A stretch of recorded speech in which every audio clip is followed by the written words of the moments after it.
Is home inspection even necessary when you're buying a home?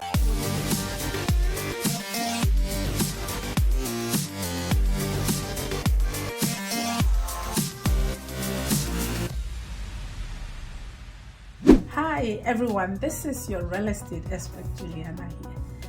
I am so excited today to have Rocco with me, owner of RVM Inspections.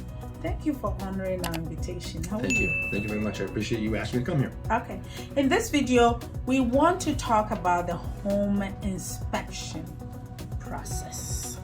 And so my first question is to Rocco. Is home inspection even necessary when you're buying a home? That's a great question. Is it necessary? No. However, it is highly recommended. And I can say with utmost confidence, I've had numerous conversations with realtors, a number of realtors, and they all advise against waiving any home inspection. So let's talk about why, and the importance of it as a buyer. First of all, we all know that for most people, it's going to be the biggest purchase of their life. So you're investing hundreds of thousands of dollars into a house. So I think it's very important to find out what's going on and learn as much as you possibly can about the house. That's the process that I go through. As a matter of fact, I recently had a home inspection with Matilda, one of your staff, and the buyers were very, very appreciative of the education process that they got. And my responsibility is to give you ease of mind, peace of mind, and educate you on the whole process of the home inspection.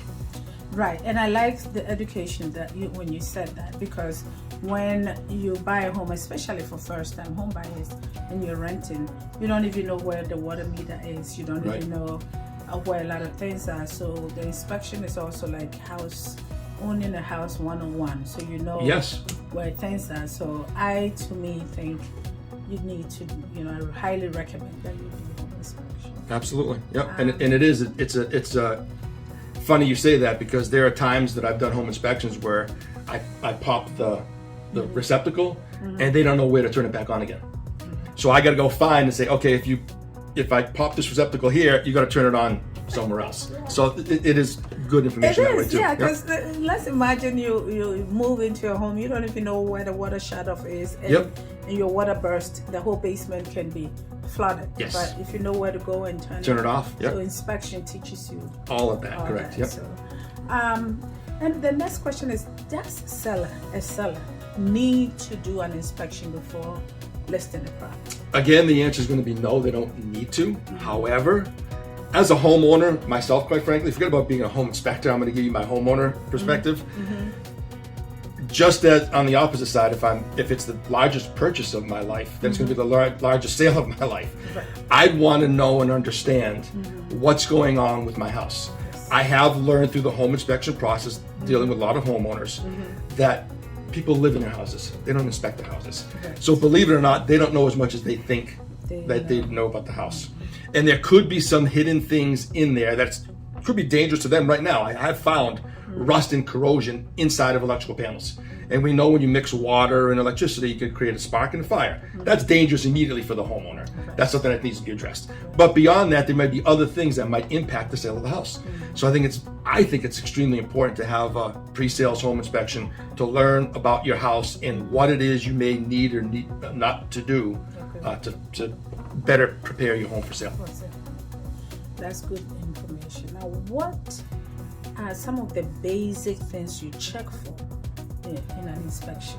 Great question. There's a lot of things that we inspect for. The basic premise behind a home inspection is to look for issues as it relates to structure and safety. So let me kind of give you a quick roundabout of what I do. I start on the outside and I look at the house visually from top to bottom. The roof, the siding, the foundation, all that kind of stuff, all the way around the house. And I'm looking for certain things, where there is damage or issues that I may find to point out to the prospective home buyers. And that includes stairs and decks and all that kind of stuff. So everything on the outside we walk around. Then I similarly do the same thing on the inside. Looking at every single room, testing sinks and tubs and toilets, and looking at the electrical panel where I have access, getting access to the attic and everything else. I'm looking at everything, the foundation on the inside, and all your HVAC units, hot water tanks, all of those big ticket items are part of the process of looking during the home inspection and determining whether in fact that something is an issue going on with any of those items. Okay. So is there anything you can do at a home inspection? Yes, yes. Thanks for asking that question. It's very important. Actually, this is great information for buyer agents and for anyone who's buying a house with a home inspection. There are things specific to the CMR 266, which is the scope of services that all home inspectors are required to follow. Okay. And for anyone who wants, I'm going to recommend go to mass.gov. Okay. And in the search bar, put in 266 CMR and take a look at it. It's 8.5 pages long, but it's very important information. So there are a few things I think that's very important, and here's where the buyer agent can help. I, as a home inspector, can't climb over or move furniture or any personal items. So if it happens to be blocking something that I'm trying to inspect, let's say the electrical panel, I've had that happen where people have boxes piled up in front of the panel. Well, then the panel doesn't get inspected because those items are blocking me from getting to the panel. And I can't move them as is required by the 266 CMR. So as a buyer agent, prior to the home inspection, where possible, have those items moved away so that I have access to a home inspection. Okay. Similarly, you were talking about the example about where the main water shutoff is. Okay. If the water is shut off at the main water, it stays shut off unless the homeowner or the listing agent turns it on. I can only use what's called normal operating controls. So I inspect the house at the faucet. Okay. And if it doesn't turn on the faucet, it stays off because I can't turn it on any other way. So there are some various things that I can't do as a home inspector, but from a buyer agent perspective, if you can ensure that those things are accessible and turned on, it's great for me as a home inspector because then I can get the highest level of home inspections to my customer, and our customer will be happy for it as well. Wonderful. So I'd like to know, how do you manage the buyer's expectation? Because if a buyer is trying to, a new first-time home buyer, for example, looking to buy a home, you're already scared. You go, you look at the situation there. Yes, there's some issues, but it's all how you put it. Some inspectors scare the buyers and they go ahead and think the house is so bad, go and get another home, do another inspection. And you, of course, you can back out, you get your money back, but you don't get your inspection back. Money back, and people do 2-3 inspections. Wasting money. So how do you find a way to tell them the problem, but also let them know that the house, not scare them? Well, I thought we were supposed to scare them. No, we're not. No, we're not. No. I think it goes back to the word education. Okay. My main focus is to let them know what I know. Okay.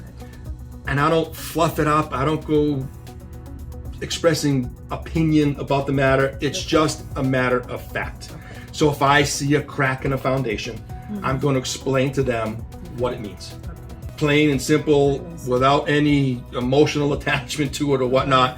No matter what it is, my responsibility is to help educate the home buyer about the house that they're buying as best as I can with very little emotion to it. I'm not there to express my opinion about whether they should or shouldn't buy the house. This isn't a pass or fail process.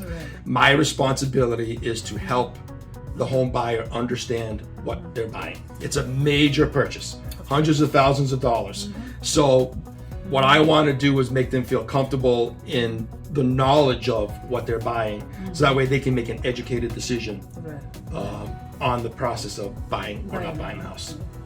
Thank you very much. Now, I know buyers are really not getting anything on the market now, so people are thinking about, when they're buying a home, skipping the home inspection.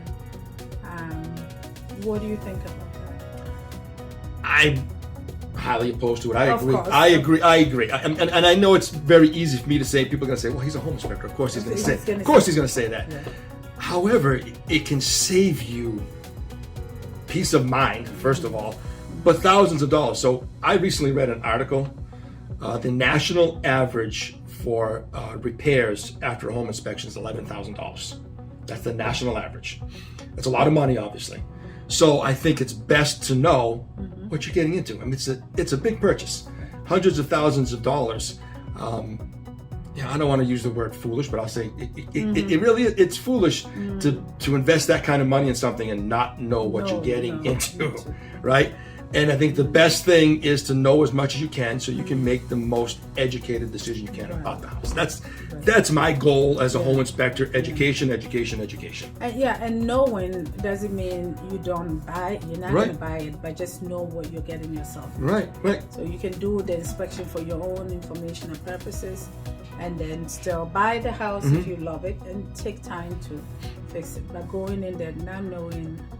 I mean, some people have been buying homes or they know a lot already. So maybe it all depends on them. It all depends on them. I mean, if they have knowledge in the area. But again, recently I did not that they had knowledge in the area, but I did a home inspection with Matilda, and the buyers did a walk around, and there were things that they didn't see that I saw. So there is that difference as well. They're not looking for the kinds of things that home inspectors are looking for. Yeah, because when you go to look at a house, initially it's like 5 minutes, 10 minutes you're out. Right. The inspector spends an hour to 2 hours, yeah. And they actually do check everything. Everything that we have access to. Everything we have access to. Can't climb on things, but everything we have access to, absolutely, we're going to inspect it, correct. But so it's up to you. It's highly recommended.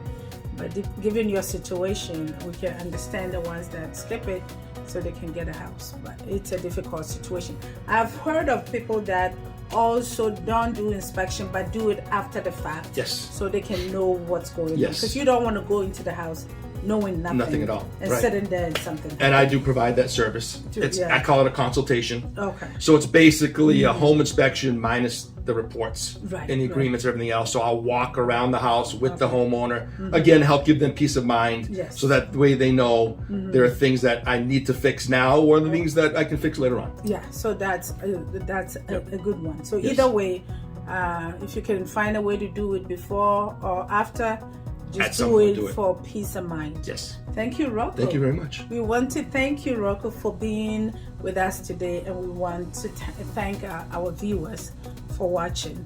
And this wraps up the segment of bringing you home. And so just Rocco's information will be in the description below. Like, comment, share, subscribe to our channel. We bring you new videos every week. Check the link below for a free book on home buying. Thank you very much for coming to our channel. Call me with all your questions. Thank you. Bye-bye.